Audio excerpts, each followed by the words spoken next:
कर्मचारियों को मिला दिवाली का बड़ा गिफ्ट, फिर 4.27% बढ़ा डीए। कर्मचारियों को दिवाली से पहले बड़ा तोहफा मिला, उनके महंगाई भत्ते में वृद्धि की गई। इसके लिए आदेश जारी कर दिए गए। मंत्रालय द्वारा जारी आदेश के तहत उनके महंगाई भत्ते को तिमाही के लिए बढ़ाया गया।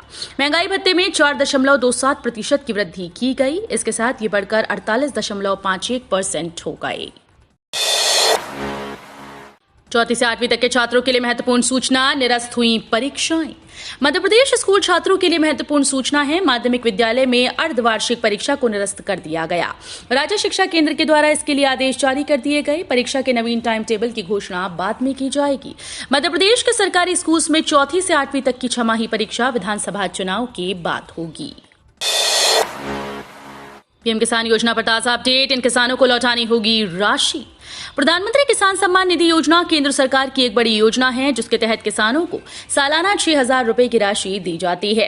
ये राशि हर 4 माह में 3 किश्तों में किसान को 2-2 हजार रुपए करके दी जाती है। अब तक मोदी सरकार द्वारा किसानों को 14 किश्तें भेजी जा चुकी हैं। अब नवंबर में 15वीं किस्त जारी होनी है।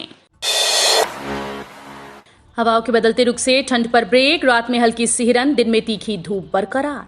वर्तमान में कोई प्रभावी मौसम प्रणाली सक्रिय नहीं है। हवाओं का रुख बार बार बदल रहा है। इस वजह से जहां रात के समय गुलाबी ठंड बरकरार है, लेकिन दिन के समय धूप में तल्खी बनी हुई है। मौसम विज्ञानियों के मुताबिक मौसम का इस तरह का मिजाज अभी 4-5 दिन तक बना रह सकता है। वर्तमान में कोई प्रभावी मौसम प्रणाली सक्रिय नहीं है।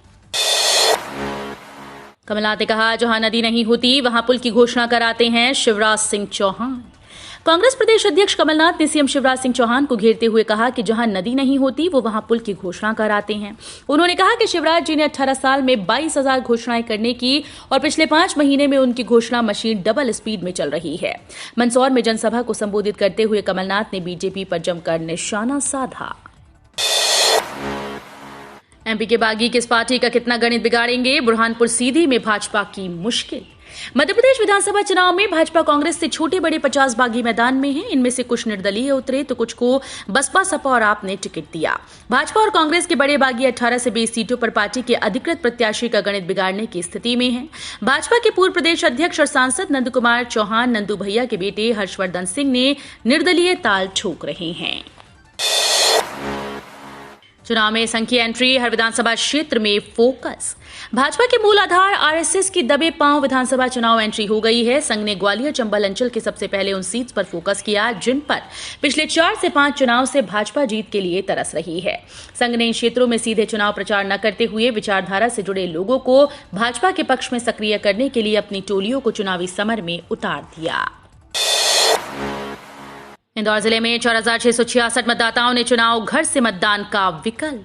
भारत निर्वाचन आयोग ने विधानसभा निर्वाचन 2023 में दिव्यांग और 80 वर्ष से अधिक उम्र के बुजुर्गों के लिए घर बैठे मतदान की सुविधा दी। दिव्यांगों और बुजुर्गों को घर बैठे मतदान का विकल्प चुनना था। जिले में 4,666 मतदाताओं ने घर बैठे मतदान का विकल्प चुना। इंडिया अलायंस पर शिवराज का हमला, बोले बनने से पहले बिखर गया गठबंधन। मध्य प्रदेश के मुख्यमंत्री शिवराज सिंह चौहान ने शुक्रवार को विपक्षी दलों के गठबंधन इंडिया पर जोरदार हमला बोला। उन्होंने कहा कि इंडी गठबंधन बनने से पहले ही बिखर गया। आज नीतीश कुमार जी ने सभी कहा कि कांग्रेस बाकी दलों की चिंता ही नहीं करती। इसके पहले भी अगर आप देखेंगे, कांग्रेस ने कांग्रेस की चिंता की है और कांग्रेस में भी परिवारों की ही चिंता होती है। प्रचार के आखिरी दिन ताबड़तोड़ दौरे करेंगे नेता। पीएम नरेंद्र मोदी की 8 दिनों में 14 सभाएं। मध्य प्रदेश विधानसभा चुनाव के प्रचार प्रसार के आखिरी दिनों में बीजेपी कांग्रेस नेताओं के ताबड़तोड़ दौरे होंगे। प्रधानमंत्री नरेंद्र मोदी 8 दिनों में 14 सभाएं करेंगे। उनका एक रोड शो भी होगा। केंद्रीय मंत्री अमित शाह भी रथ पर सवार होंगे। वे करेरा पिछोर के बीच सभाएं करेंगी।